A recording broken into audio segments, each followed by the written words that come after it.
Welcome to the Deadly Addictions channel. Today, I'm going to be talking about Late Night with the Devil. Right off the bat, I'm going to say I love this fucking movie. Holy shit, it's been a while since I really felt like I can get into a movie and do a podcast on it that's a little bit of gushing of just how fucking cool I think the movie is. The premise, the finale at the end. This movie does it all for me. I recommend this movie without a doubt. It's a supernatural type film, horror. It's got a play on what I guess you would call, doing the quote fucking fingers, found footage. But since it's based on a TV show that didn't air, it doesn't feel like it brings with it the baggage that a lot of found footage movies would bring. So it's one thing to have a really good found footage movie where you don't care about certain things and you might think to yourself at times, why didn't they put the camera down? Why are they still holding the camera? In certain circumstances, it works amazing, and in others, it just drags it down a little bit. However, Late Night with the Devil is based on a 70s TV show and footage that didn't, or it aired, but it was, taken off broadcasting. It's just done so well. You have such a cast, such direction and filming, practical special effects mix that just works on every level for me, and a story that just really got to me. It's directed by Colin and Cameron Kames, I think it's called. Written by the same Colin and Cameron Kames. And it's starring, I'm going to fuck this name up, David Dashmalchian. You've seen him in a couple of things here and there. Like, I think he's in the newer Suicide Squad as, The Spot, I think he was called. Laura Gordon, Ian Bliss, Ingrid Torelli. Is this movie has an element of new faces in a sense, because you don't know anybody here is super famous. I mean, you'll recognize the main actor as the host of Night Owls. And it works on so many levels. It's been so long since I've seen a great movie like this, in my opinion, that really captures my love of horror, supernatural. It even hit on some cringe stuff, which works on every level in this movie, in my opinion.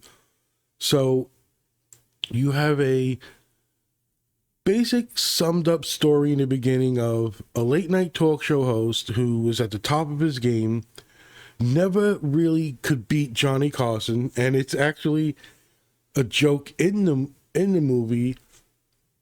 I think the joke is thank you everybody for making this happen. When he first got the show on the air, especially to his mom and dad, who were sitting in front of the TV smiling with big smiles on their face watching Johnny Carson. Meaning they're not watching him, they're watching Johnny Carson, which was so insane because Johnny Carson was a phenomenon back in the day. And it was something about late night TV in that age, in that era, where like Johnny Carson was smoking cigarettes and people would come on drinking. This movie really captivates me and just gave me a little bit of hope about horror movies where you can have a unique twist on things. You can have a, for lack of a better word, a tired, worn out, tropey, genre sense where you're looking at what would be found footage and introducing elements of cringe that that resonates with me on so many levels.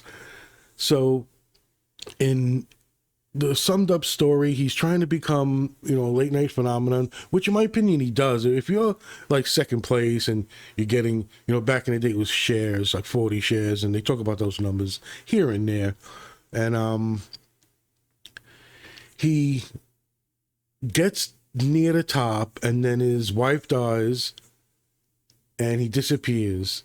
He comes back, and the ratings are in the dumpster, and he's gonna do a Halloween supernatural type theme show, and that's I guess the premise of the movie.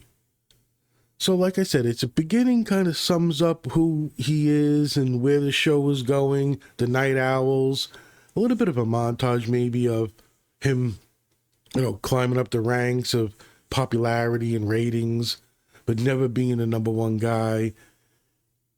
Tragedy hits him, and then he disappears, comes back, and this show was one of those aired things that they had to take away that they found. And that's a really cool play on the found footage thing. It's not like a girl on a camping trip, which I did, I appreciate Blair Witch for what it is, but whatever followed just kind of drove it into the ground. But here he is back in the limelight, trying to make it work. You've got shady producer type people walking around, and right away you get introduced to his first guest, which is like the amazing Christo, and he's that guy who says, he speaks to the dead. Is anybody here, Peterson? It just hits me on every level. There's a element of bullshit in it, because that's where I come from, and the quote-unquote James Randi of the film, a former magician who is a skeptic now, and he kind of debunks this stuff. So it starts off with the amazing Christo doing his thing, talking to the dead. He has one really cool moment, and it's a moment that's pretty real and just captivating for me. So he's got his bullshit scheme, and the Christo's doing his thing, and they have like a plant in the audience type bullshit, and there's a joke here and there. But then he gets to a family, well, I would say family, a mother and a daughter whose brother committed suicide, and it really touches on a lot of things and gives you that impression of what these people do and how they make a living. So back in the day, James Randi was the same things, like a magician, became a skeptic. He had his, $100,000 check, 500, whatever it was at the end, $1 million to anyone they can verify has special abilities. And by the way, no one ever won the money. So on the premise of the show, the Christo comes on, does his thing, has a weird moment, because obviously it's going to be a real slant on supernatural. And then the skeptic comes on. I think he's Haim. What's they call him? Haim or something like that? Carmichael Haig is the former magician, and he comes on and he starts talking about, the things you would see on a late night show where people get on and sit on the couch type thing. He gets into a little bit of an altercation with the Christo guy. And right there is a show is getting on its feet, and it's starting to get into its main theme. I found myself just immersed in this world. I'm born in 1971. I remember the days of sitting on parents' laps and being able to stay up late watching Johnny Carson, the slew of people who competed with him over the years, either before, the same time, after. It was a big thing in that era. I felt myself totally sucked into this world, especially David Dastmalchian as Jack Delroy, the host of Night Owls. It just worked at every level. As this movie progresses, he gets on a former cult. Anybody this young is not really, in my opinion, like part of a cult. It's like indoctrination, but it's a psychiatrist with a woman who survived a cult massacre, meaning that the cult was put in a position where the cops were coming, and the leader, I think told them to burn down the compound with them in it, and there was one survivor. It's the little girl. She comes on the show with the psychiatrist, and mind you, at this time, Haig is still there, but the crystal guy, he did a projectile vomit thing, and there are so many connections that I'm skipping over because I don't usually do these podcasts with the beat by beat plot synopsis, but this one just is so good. It just, I might get a little bit more into details. So spoiler warnings, I guess. He had touched on a couple of things that aren't revealed right away, but the host, before the crystal goes to the backstage, is like, I think that last message was for me, because he's like, who's Minnie? Who's Minnie? Please, someone answer. Because he's trying to do that thing where, the cold calling, you just yell out names and initials, that type thing. And, speak to the loved one. And it ends with him on stage just projectile vomiting, and they bring him in the back, and they say, oh, he's getting help. And you hear the sirens go off as the ambulance comes for him. So you've got the host, Jack Delroy, Haig, the skeptic, and they bring on the young girl and a psychiatrist. And everything just hit me in the feels. It's got such a performance from this young girl. The outright cheesiness, the in-your-face, late night, sets, and just everything about this, because he's got his, I don't know what you call him, the co-host, and he does the music cues and stuff, and he's part of it as the young girl and the psychiatrist talk about what happened to her, blah blah blah, and she is so fucking eerie. She starts off, the little girl, just staring at the camera, answering questions, and the host has to say, oh, you don't have to look into the camera. But it's fucking eerie. It hits you. It's like she's staring into your soul. And the way she speaks, the way she carries herself, it gets to a point where the host convinces the psychiatrist to do a live, I guess, seance in a sense, where they want to call forth she calls him Mr. Wiggles. And he asks her why he calls him Mr. Wiggles.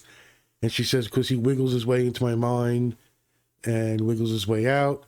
So she's going to show a possession type element of the show. So like I said, she comes on, the annoying skeptic is there, the James Randi, who I connect with so well. I love that guy. If I believed in shit, rest in peace type thing. He, as the skeptic, is kind of annoying, whatever. But the host convinces her to do the seance type thing. And mind you, there's behind the scenes stuff, because at points it cuts to black and white and shows you behind the scenes stuff, like the producer, and he's telling them about who's in the audience, and the ratings are great, this type thing. It's got all the elements that I love, making this movie even better.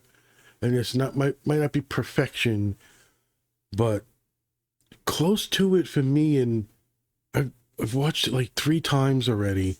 I'm not sure where this will be placed in what I put out, but it'll probably be after Christmas and New Year. Wish it was an October movie that I caught, but thankfully this movie never just escaped me in totality, because it is awesome and I love it.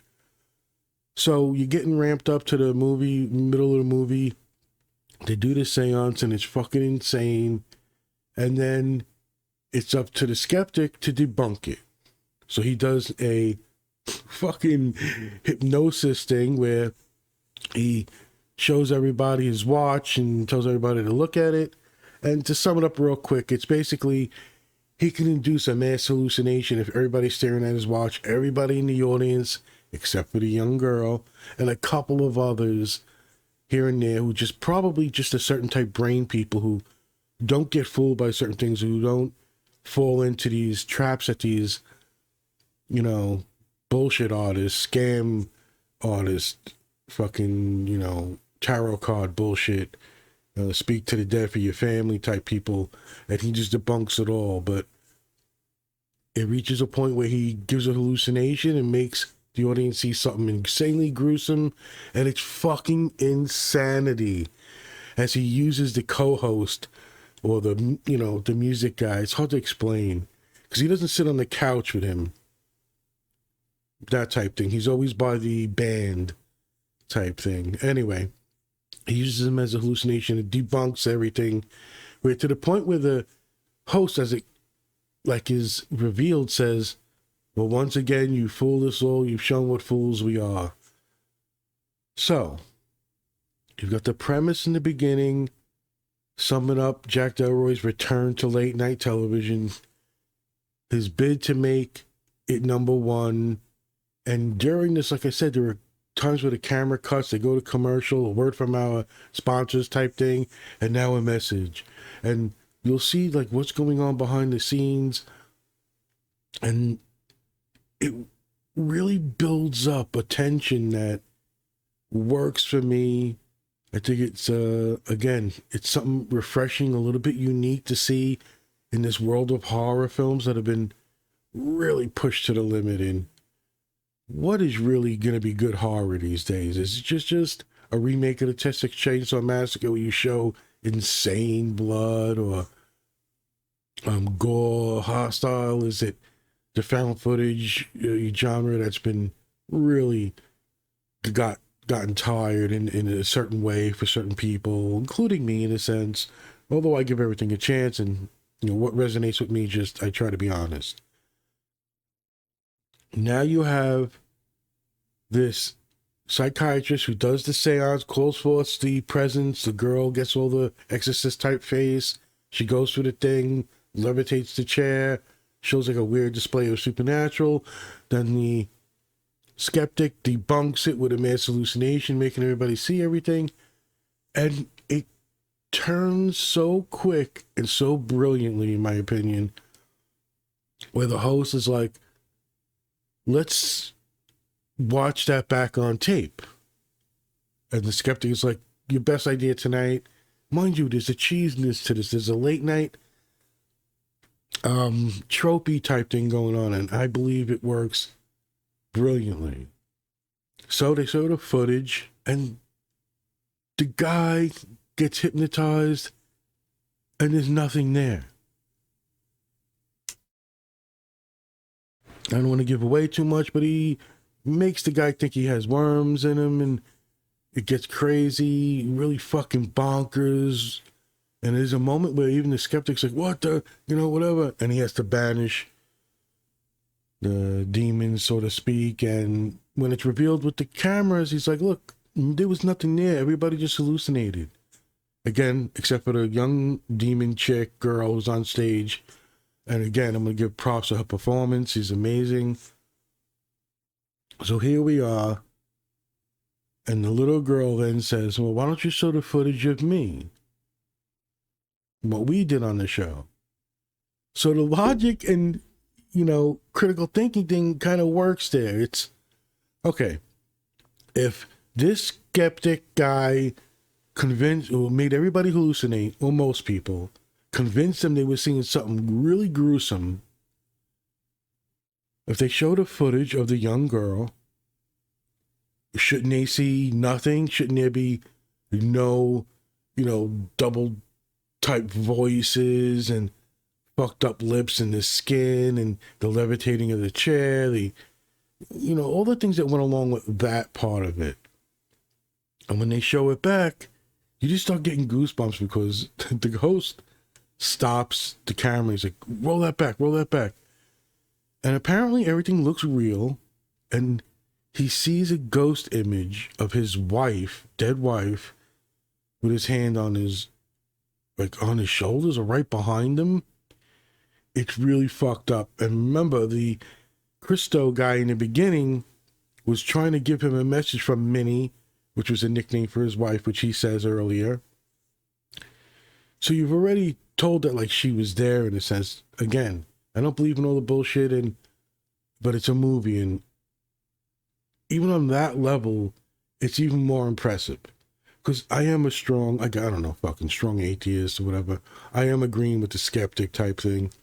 You know, it's all bullshit. And even some of the movies that I have a bias for that comes in, and I have to admit it. I don't think I've done a podcast on it, but like the Conjuring movies, as good as they are, I know Lorraine and Ed, whatever the fuck her name is, which is based on a true story, are just fucking scam artists, fucking, in my opinion, almost lowlives. Sometimes you do believe you're doing good or whatever, but we know it's all bullshit. I'm sorry. You just fucking cheating people out of money and bullshitting, trying to bullshit a fucking, I guess, a nation or a world of fucking idiots, you know, all indoctrinated. Now, let's not get into a fucking atheist rant, but it is poised here where the skeptic reveals the bullshit, but when his tape is shown, again, like I said, you see there's no worms, there's no real grotesque things happening. When they show the thing of the little girl, that looks real too. And now there's a ghost image of his wife. The movie goes fucking bonkers. Bonkers. Again, I don't want to give away so much stuff, but I get goosebumps talking about it. I get such a joy of how this movie, and I could see the ending fucking with people, but it's not fucking with people and fucking with the viewer.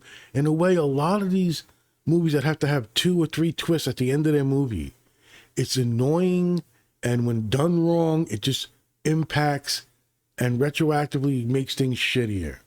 There's a lot of movies like that, but oh, it was this, is it that, is it this? Spoiler alert, major spoiler alert. The host of the show, it was hinted at in the beginning, not only had support from his wife because he was, you know, successful, like I said, close to Johnny Carson in ratings, but he was rumored to be, well, he was part of this, you know, group that was supposed to be rumored to have occults and orgies and things like that. So the spoiler is, the late night host made a deal with the devil or demons or whatever the fuck. The cost was his wife's life, which he didn't know.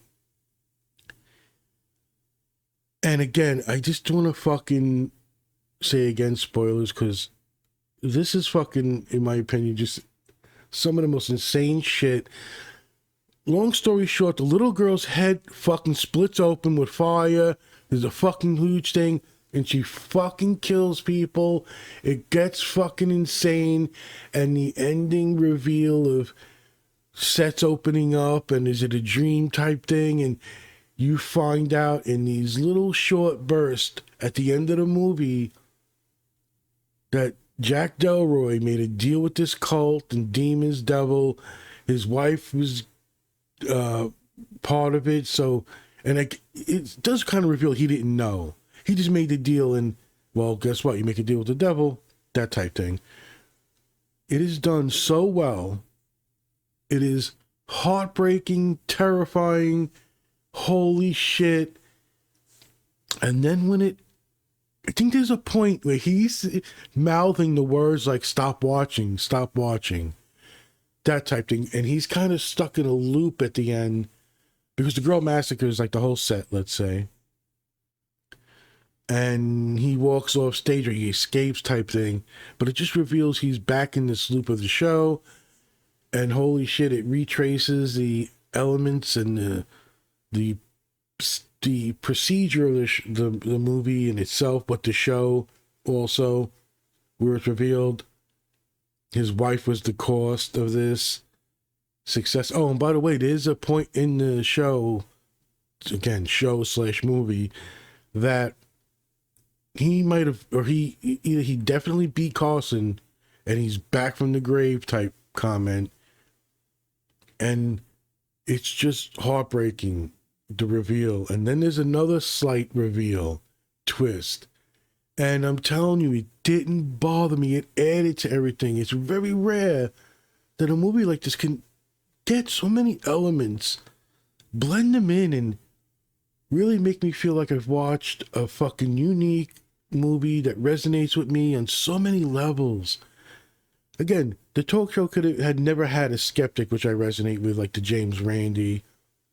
Could have went full tilt, pushing the supernatural, but that blend of debunking this and talking about that, showing this and trying to explain this, it going fucking haywire, and then the reveal, the twist, it just fucking worked for me until the end credits. I was so absorbed into this fucking movie, the TV show element, the 70s feel, everything just worked. I can remember so vividly some of the skits Johnny Carson would do, and there's not a lot of that in the movie, but there's an element of that. But what it carries just hits me everywhere because it was so ingrained. I don't know if it is now. Like,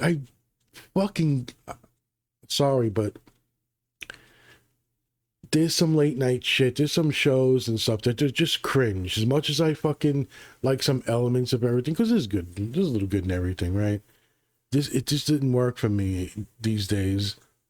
This movie brings back a nostalgia, brings back elements of movies that are sorely missing, a unique take, a cheesiness to be brought in, a debunking factor, just a terrifying element. It's so real. Like, what is it, Waco? You about cults and all this shit going back to the fucking fruit punch guy. It's just so real. The element of the scammer type, guys who are just taking money from people, doing shows where, I think the movie hints on it too, but James Randi exposed it back in the day. When you go to these things, there's like a person, you fill out a card and stuff, and they work with each other. So when he says, "Oh, Peterman," and someone goes, "Oh, well, who knows an Edward? No, it all is part of a scam type thing, and it's a talent some of them have to do it in a cold room. You can invite them over to the house, and one of the things I did research on back in the day when I used to kind of like debating about religion and all that shit was part of it works like this. Your brain doesn't remember the misses, but will lock on to the hit. And what I mean by that is, I'm just going to spitball this, but let's say he comes to your house, you got 15 people in the house, because you're there to bring some seance guy in, whatever, and he goes, J, anybody with a J? B, do you know the B? Someone's reaching out to me. B, Beatrice, and someone will say, no, Barbara, that's it. It's shown in some documented real shit that some people miss like 24 times. 24 times. Now, I could be wrong with the number, but I'm just trying to, I didn't get all my fucking research and, anyway. 24 times he missed, but the one time he hits and gets something that resonates with that person, they forget all the misses. And it was recorded and played back for the person. And they were fucking embarrassed. And it's hard. It's hard to admit. It's called, I think, your cognitive dissonance. It's that feeling of unease holding two beliefs at the same time. A quick example might be smoking and it's bad for you. Yeah, that creates a cognitive dissonance, and it's a big brain shit. Anyway, I'm going to get to the end of this because I love this movie.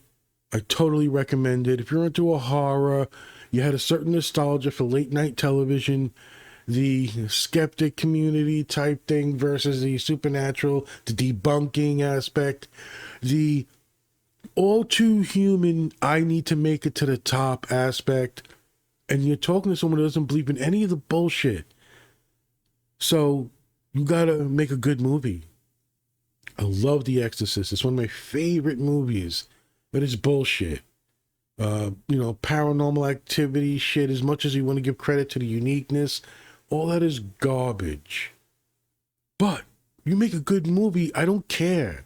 I suspend disbelief. It doesn't matter what my personal beliefs are. And a good product, like a bad movie, although I'll admit, if it's in my opinion, a bad movie, it makes all that 10 times worse. So if you're going to make a, supernatural movie, I don't want all the bangs and jump scare bullshit. Jump scares got to be earned. They've got to be put in right.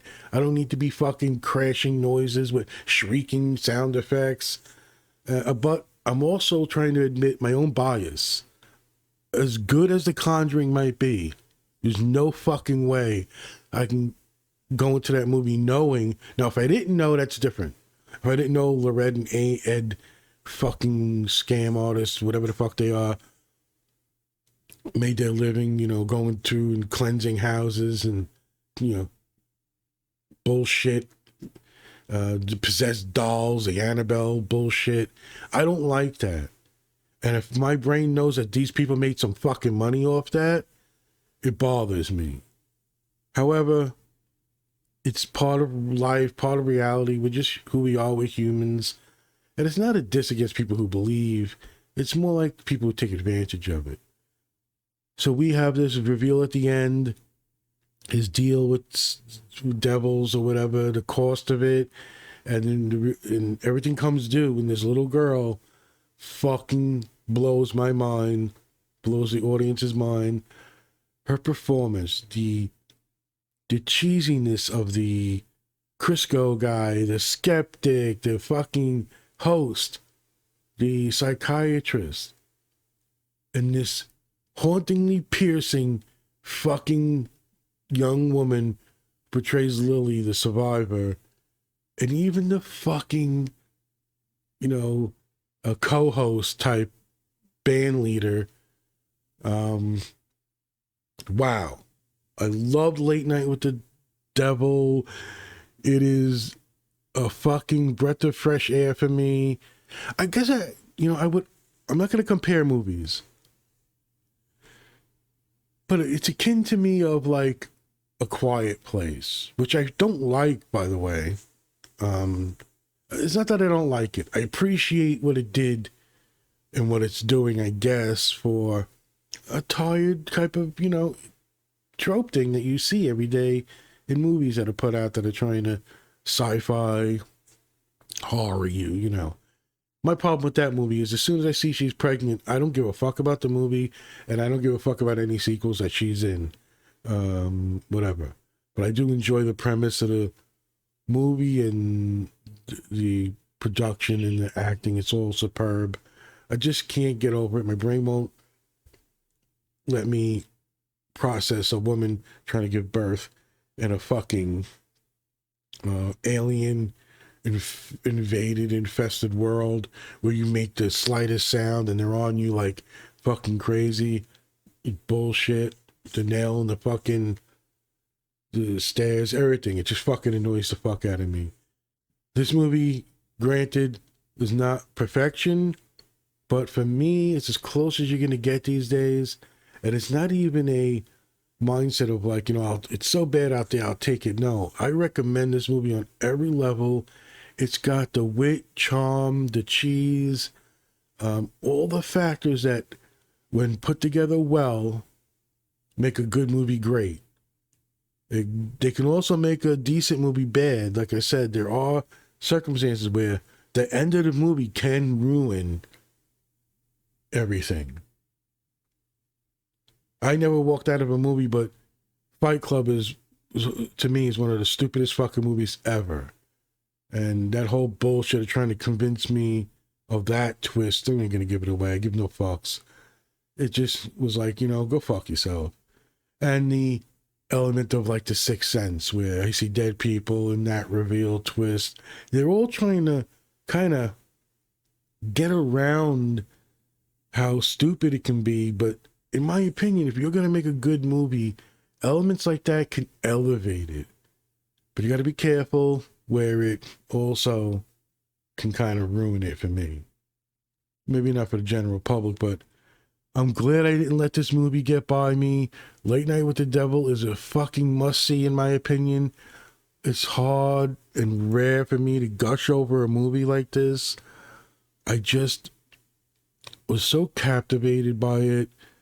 What's it trying to do in a very hard genre thing.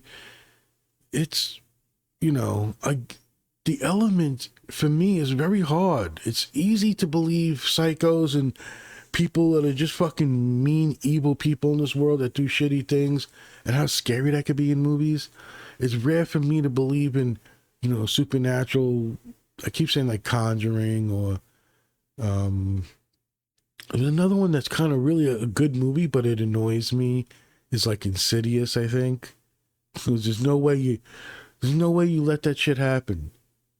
And it really fucking annoys me. But there's supernatural elements that I suspend disbelief. It's a good product. It's a good movie. The writing, the acting.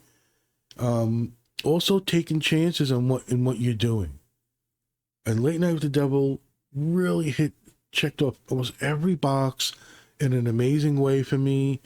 The way it builds up and culminates in this wacky reveal type thing that is heartbreaking and scary and just surreal in a sense. There's so many movies out there that just missed the mark for me. And some of maybe might be loved by people.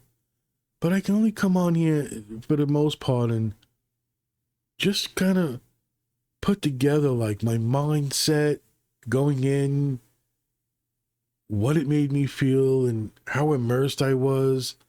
This movie for me is a 10 out of 10, must see, supernatural horror.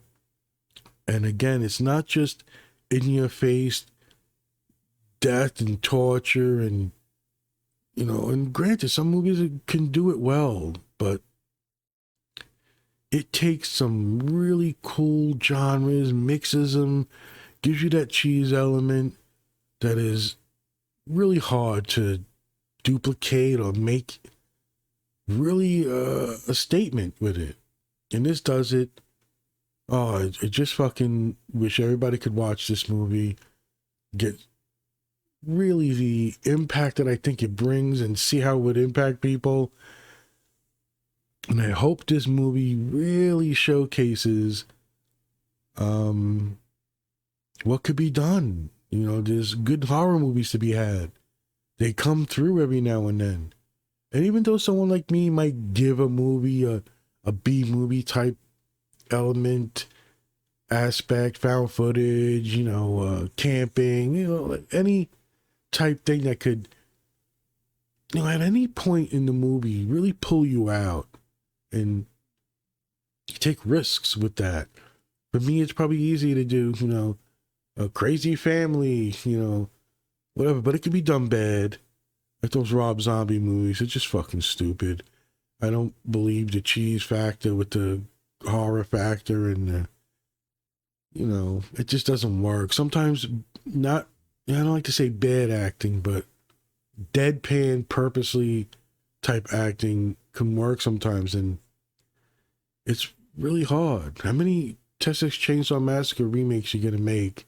And there's a gem in there, I'm sure. Let's give the original some credit. I like to do that too, although it's a fucking probably a mess of a movie. One of the remakes type things was really fucking scary and terrifying for what it is. A real life type family of craziness.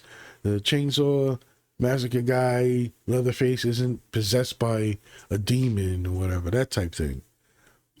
And like premises that are just like, I don't know, Midsummer, where you go to a cult, and was it Midsummer? Yeah, whatever the fuck, it's spelled like weird. And you're out there on some, Burning Man type thing, and you get involved in this thing, and it goes fucking haywire.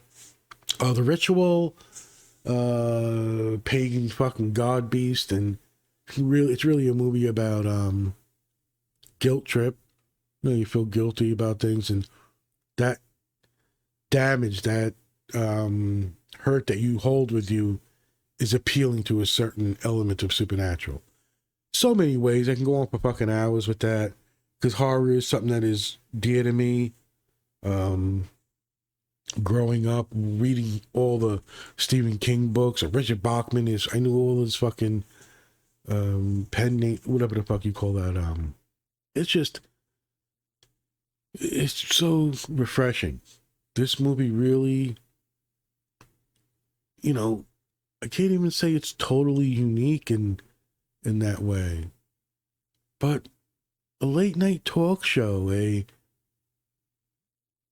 an element that resonates particularly with me, with the guru type, seance guy who can talk to the dead for you and tell you what your loved ones are thinking of you and give you a message. Oh, it does get me fucking mad. It gets me angry sometimes because it's all bullshit. It's all scam. And by the way, it's referred to, I'm doing the quote thing, as shields. Not everybody's a fucking evil person and a scammer. Or you might find the woman on the corner. I swear, I'm in Brooklyn, New York. I'm walking down Avenue U, going from, let's say, 12th Street to East 17th Street, and sitting on a fucking chair with a table is a quote-unquote gypsy. And she calls me over to the table, and there's a sign there, and there's a doorway that leads to her fucking, she rents office space. And I sat there with her for about 15 minutes, and I kind of broke her brain a little bit because what she was trying to ask me, like, I knew the whole thing. And I was trying to explain to her why it was bullshit, but I knew immediately that she believed it. Like, they believe they have a gift. They believe they're helping people. And I don't have animosity towards them. Like, I don't really think of them in a negative way. We're all humans trying to make our way in this world. And what I mean by shields is these are good people who inadvertently, and they don't know it, but they shield the scammers. Like the everyday people who walk around with crosses on their necks and, they don't fucking read every line of the Bible and go through things. These are your aunts, your uncles, your cousins, your brothers, your best friends, your girlfriends, your wife, and they are the best people in this world. Balls to bone, genuinely beautiful people inside and out, but they're shields for this religious fucking nonsense. How rich are these fucking churches and these priests? Go online and look at the people begging for money. Send me money, and the most beautiful, awesome people will give the money without a second hesitation.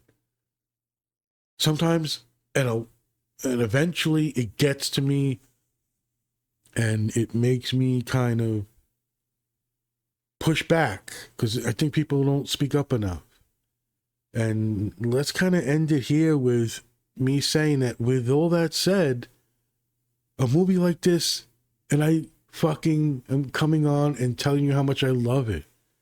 It's got the element of the bullshit, the scam cheese bullshit. And maybe the guy is genuine. Maybe he does believe in his work. He's doing good. The skeptic comes on, does his thing. And then the possessed child survivor of a cult comes in. And the psychiatrist. They all kind of fucking blend together. And even when it's revealed that supernatural is real in this movie, I'm fucking having the time of my life. It's rare. Very rare. So Late Night with the Devil, to me, is a brilliant movie, taking elements and making them work. You're not going to see the big faces and real famous actors. Maybe after this, who knows? There's that fucking young kid they got. Man, but you know what? A lot of young kids, well, look at The Sixth Sense, right? I mean, that fucking kid should have won every fucking award in the world. Was it Haley Joel Osment, maybe?